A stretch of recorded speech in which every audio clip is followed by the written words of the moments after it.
Agora mais um destaque, a ativista Greta Thunberg foi detida pela polícia na Alemanha durante um protesto contra uma mina de carvão nesta terça. Sem oferecer resistência, a jovem sueca de 20 anos foi carregada por 2 policiais no momento da detenção. A justiça afirmou que ela e os outros ativistas seriam liberados ainda hoje. Greta chegou na cidade de Lutzerat, na região oeste do país, no último sábado para apoiar os manifestantes.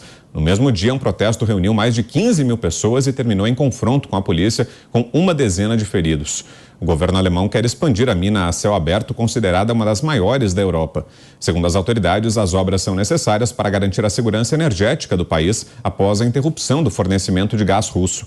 Mas os ativistas contrários ao projeto afirmam que as reservas atuais de lignito, uma forma menor do carvão, já são suficientes. Vou começar com você agora, Mota, para não ter risco do Zé Maria pegar seu comentário e você parceiro. Então vou passar primeiro para você. Essa, Mota, vai lá. Obrigado, Brown. Chamou a atenção aí nos vídeos que a Greta estava sorrindo, né? Parece que ela estava achando divertido ali. Também parece que tinha um fotógrafo tirando fotos e ela pousando com os policiais. Deve ter sido uma prisão muito dura para ela, né? Mas, enfim, o que aconteceu aí é um exemplo prático da lei das consequências inesperadas. Isso acontece quando você tenta resolver problemas complexos com soluções simplistas, mas que dão uma grande satisfação emocional, né?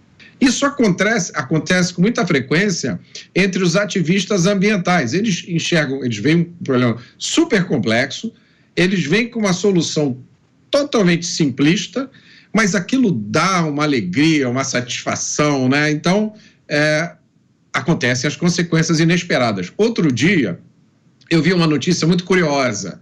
Ativistas ambientais protestando contra usinas eólicas. Não sei se vocês sabem o que são, né? São aqueles cataventos enormes, gigantes, que capturam a energia do vento para gerar energia elétrica.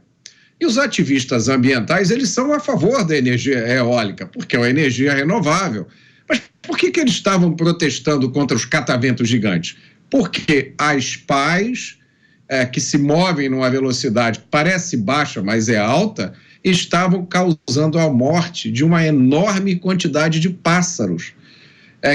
Os pássaros não conseguem enxergar as pás em movimento, são abatidos pelos cataventos. Então, os ambientalistas estavam protestando contra um problema que eles mesmos criaram. É o que está acontecendo agora na Alemanha. Os ativistas ambientais, o movimento ambientalista, forçou a Alemanha a desativar as suas usinas nucleares. A Alemanha decidiu usar energia limpa, a gás. Maravilha! Só que tem um pequeno detalhe: o gás vem da Rússia. Quando começou a guerra da Ucrânia, vieram as sanções da comunidade europeia contra a Rússia, e a Rússia disse: vou desligar o gás. E agora a Alemanha tem que reativar as usinas a carvão, que são extremamente poluentes. E lá vão os ambientalistas fazer mais um protesto com direito a vídeo e fotos. Portanto, a gente precisa parar e pensar sobre isso. Meio ambiente não é assunto para ser tratado de forma infantil. Pavinato. Eu queria ser presa, detida, queria ver ela levando um sacode da polícia militar numa bocada aqui no Brasil. Aí ela ia ver o que é. Porque você parou, fez pose, policial parou, tinha assessoria de imprensa, segura aqui uma foto posada, depois ela foi levada de liteirinha pelos policiais, um na perna, outro no braço, sorriso no rosto. Não importa a vida humana. O Mota colocou muito bem. Bom, precisa de energia limpa. A eólica não pode porque mata a cabeça do pássaro.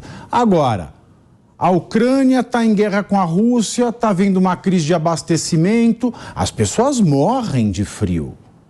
As pessoas não têm trabalho sem energia. O mundo para, pessoas morrem.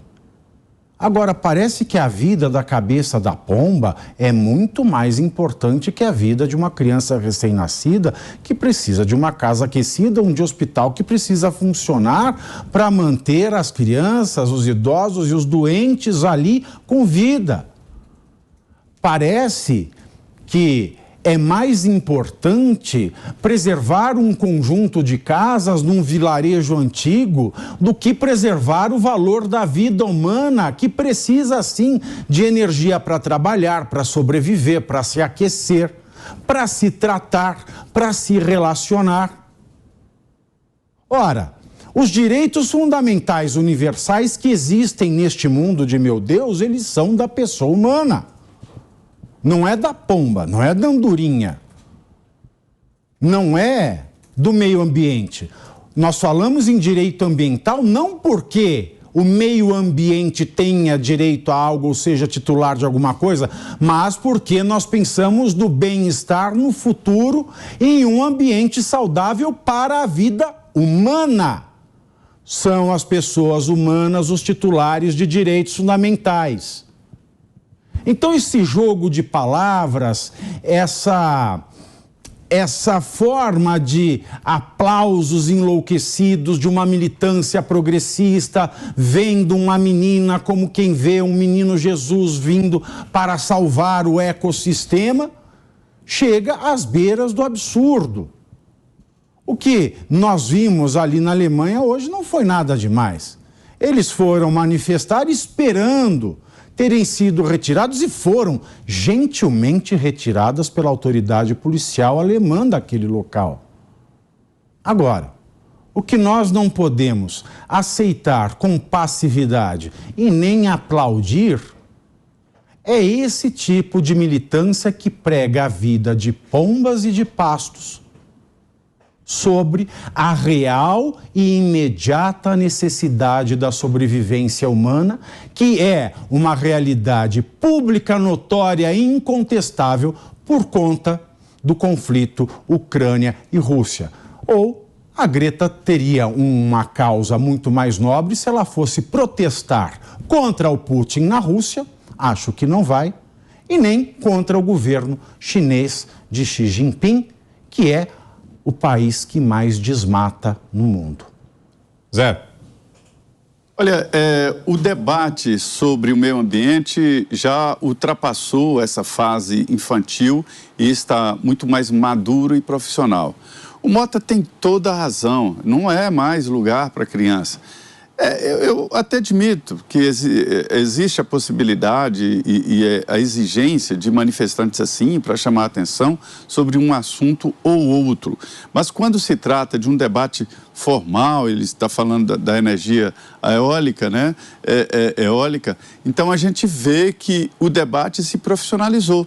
Eu conversava com o Ricardo Salles, deputado eleito, né, ex-ministro do Meio Ambiente, e a gente falava exatamente sobre o futuro do carro elétrico. Aí todo mundo, é muito bom, é uma energia limpa, não é não. Porque para produzir a energia elétrica que é embarcada num carro elétrico, a Europa usa combustíveis fósseis, ou seja, petróleo, altamente poluente. Além disso, quando se mede o grau de limpeza de um determinado produto, se leva toda a cadeia. Então, a produção do veículo, a produção da energia e das baterias, que ninguém sabe o que fazer com essas baterias que serão descartadas no futuro, né? Haverá um lixo muito tóxico.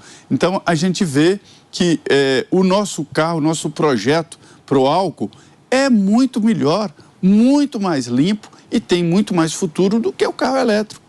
E as contas estão ali. As explicações e os argumentos estão ali, lado a lado. Mas qual é a grande novidade até no Brasil? É o carro elétrico, é o carro elétrico. O Proálcool, esse programa de álcool é maravilhoso, é único no mundo. Vários países estão vindo atrás do Brasil tentar tirar aqui a tecnologia do carro a álcool. Então, um debate profissional. É um debate profissional. Não é de criança e nem de poetas. E volto a dizer, a ministra Tereza Cristina, no governo Bolsonaro, soube discutir isso profissionalmente e entender que a preservação e cuidados com a natureza fazem agora parte integrante de qualquer produto. É junto, mas é preciso discutir profissionalmente e não através de legendas e através de uma criança que foi carregada ou presa cuidadosamente por policiais. É importante que se tenha esse tipo de chavão, mas é preciso ter muito cuidado para discutir e decidir o que é uma defesa séria, científica, ou que era apenas panfletagem e fotografia. Kobayashi. Bom, a gente precisa entender, né? Isso tudo nasceu de onde? Em decorrência da guerra da Rússia com a Ucrânia, muitos estados se posicionaram contra a vontade russa de atacar a Ucrânia e cortaram ali relações e aplicaram sanções, muitas sanções de ordem econômica, inclusive com a Rússia, cortando relações, importação, exportação, por exemplo. Consequência disso, a Rússia fechou o gasoduto que alimenta grande parte da Europa de gás, e gás russo. E aí a Alemanha, que dependia em grande parte desse produto russo e não tendo mais acesso a ele, precisou de modo emergencial procurar meios de garantir uma segurança energética no país. E o jeito mais rápido é mina de carvão, não tem jeito. Então a causa da Greta é bonita, é uma causa nobre, louvável, está preocupado com o meio ambiente, com a saúde dos netos, dos filhos, dos bisnetos, que mundo que vai ficar para as próximas e próximas gerações. Lindo, parabéns. Mas hoje tem pessoas na Alemanha que precisam de um mínimo de segurança energética que só se vê por meio das medidas emergenciais, já que o gás russo está fechado lá no gasoduto na Rússia. Então, a circunstância precisa ser considerada no meio disso tudo, né? A causa é muito bonita, é nobre, parabéns, mas ela precisa considerar que, mais importante do que a próxima geração ou a próxima, nós temos uma geração lá na Alemanha que precisa de energia.